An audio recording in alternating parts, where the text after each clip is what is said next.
네, 안녕하세요. 저는 국립원의 특작과학원 화학과에 근무하는 박필만입니다. 접목 선인장 만드는 법에 대해서 설명을 드리도록 하겠습니다. 여기 보이시는 제 왼쪽에 이제 삼각주는 선인장이 있고, 제 오른쪽에 이제 비모라는 선인장이 있습니다.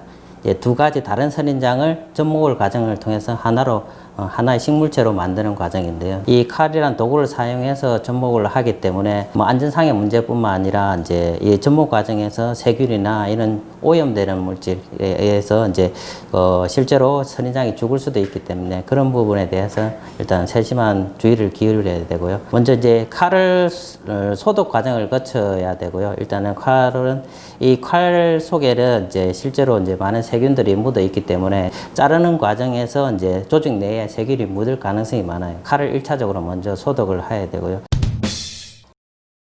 접목하는 과정을 보여드리도록 하겠습니다. 이제 1차적으로 삼각주를 이제 접목하기 위해서 위쪽 부분을 잘라야 됩니다. 이렇게 끝쪽 부분을 살짝 잘라주게 되고요. 특히 이제 비보라를 자를 때 이제 주의를 기울여야 되는 게 일종의 안장접에 해당되는데요. 이쪽 부분이 이제 뭐랄까 일직선으로 곱게 잘려야 되고요. 이후에 이제 유관소를 서로 손으로 일단은 1차적으로 맞춰줍니다. 이제 일단 올리게 되면 이제 어느 정도 부분적으로 일치가 되고 그 이후에 이제 고정하는 과정을 거치게 되는데요. 이제 일반적으로 이런 클립을 많이 사용하게 됩니다. 이제 클립을 사용해서 이제 고정을 시키게 되고요. 접목이 완성된다고 할 수가 있겠습니다.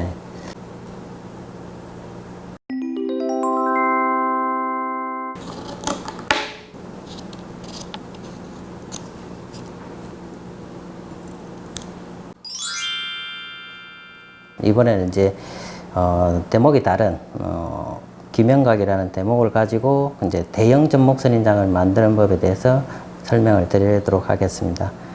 일단은 선인장은 이제 이런 기둥형 형태, 위로 자라는 기둥 형태의 선인장들은 대부분 다 대목으로 사용할 수가 있게 되겠고요. 접목하는 과정은 일반적으로 다 똑같습니다. 이제 똑같고 이제 크기라든지 이제 그런 부분만 좀 차이가 있고요. 삼각주는 이제 상업적으로 많이 재배가 되고 있기 때문에 실제로 규격이 정해져 있습니다. 이제 9cm하고 14cm 대목 길이를 기준으로 이제 9cm하고 14cm가 딱 정해져 있고요. 근데 이제 이런 큰 기명각 같은 경우는 아직 상업적으로 많이 재배가 되고 있지 않기 때문에 규격 같은 거는 이제 아직 정해져 있지 않습니다. 이제 상업적으로 널리 재배가 된다면 아마 규격을 정하고 그 다음부터는 이제 많이 이제 통용될 것 같고요. 제 기준으로 한 20cm 정도의 이제 대형 접목 선인장을 만들어 보도록 하겠습니다. 이제 20cm 정도로 이제 대목을 이제 자르게 되겠고요. 마찬가지로 이제 이쪽 가운데 부분엔 동그란 유관석이 보이게 됩니다. 이제 실제로 삼각주보다는 유관석이 큽니다. 이제 커서 이제 쉽게 이제 유관석을 구별할 수가 있게 되겠고요. 자르는 과정은 뭐 똑같습니다. 이제 일단 1차적으로 이렇게 옆쪽 부분을 살짝 잘라주게 되고요. 이 옆쪽 부분을 살짝 잘라주는 이유는 이제 미관적인 부분도 있고 실제로 이제 위에 접수 부분이 자랐을 때 좀 원활하게 자라게 하기 위해서 그쪽 부분을 자르는 게 이제 큰 이유가 되겠고요. 이런 어린 자구를 통해서 이제 대형 접목 선인장을 이렇게 만들 수가 있지만 이제 비율이 안 맞아요. 많이 자란 큰 비모란 선인장을 이제 접수로 사용하게 됩니다. 이제 마찬가지로 이거는 이제 한 3, 4개월 정도 자랐고 비모란 직경이 한 3, 4cm 정도 되는 건데 이제 이 정도 자란 걸 이제 접수로 사용하게 됩니다. 이제 자르는 과정도 똑같고요. 자르게 되면 이제 가운데 쪽 부분에 이제 유관속이 보이게 됩니다. 이제 이 유관속을 이제 마찬가지로 이제 서로 일치시켜서 이제 접목 선인장을 만들게 되겠고요. 고정하는 과정도 이제 일반적으로 클립을 많이 사용하게 되는데 이제 클립을 사용하게 됐고요. 큰 대형 접목 선인장 같은 경우는 이제 클립이 한 2~3개 정도 사용이 돼야 이제 큰 대형 접목 선인장을 만들 수가 있게 되겠습니다.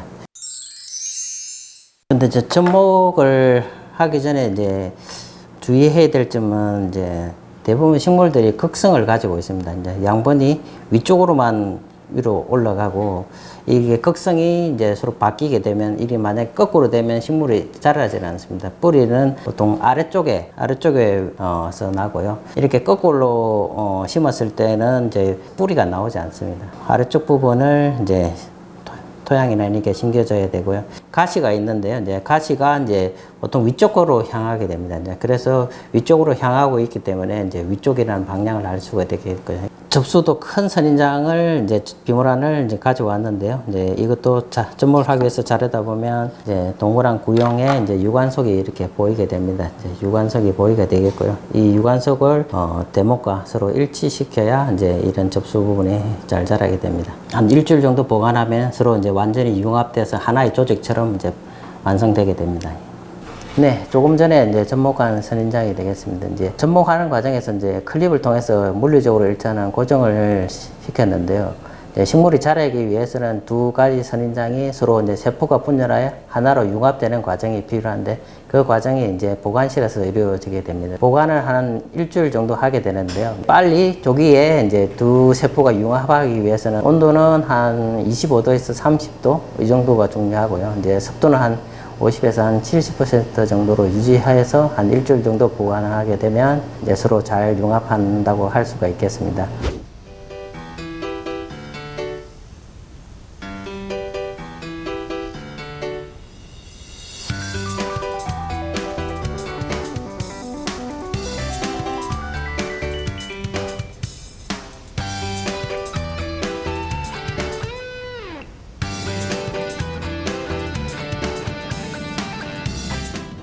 네, 이제 접목을 한 이후에 이제 보관실에서 한 일주일 정도 이후에는 클립을 제거하고 접목 선인장을 온실에 정식을 하게 됩니다. 이제 접목한 이후에 이제 식물체는 뿌리가 없습니다. 이제 뿌리가 나와야만 식물체가 양수분을 흡수해서 정상적으로 자라게 됩니다. 이제 이 차광망은 이제 뿌리를 빨리 내리게 하기 위해서 뿌리 발근을 촉진하기 위해서 이제 씌우게 되겠고요. 실제로 식물이 이제 강한 빛을 쬐게 되면 이제 절단면에 양수분이 빠져나가기도 하고 이제는 스트레스를 받게 됩니다. 이제 그래서 이제 그런 스트레스를 좀 더 적게 받게 하고 뿌리를 빨리 내리게 하기 위해서 이 차광망을 씌우게 되고요. 약 한 달 정도 씌우게 되면 뿌리 발근이 촉지가 됩니다. 그래서 실제로 이제 식물을 심고 난 이후에 이제 차광망을 씌워 주시면 식물을 키우는 과정이 완성되었다고 할 수 있겠습니다.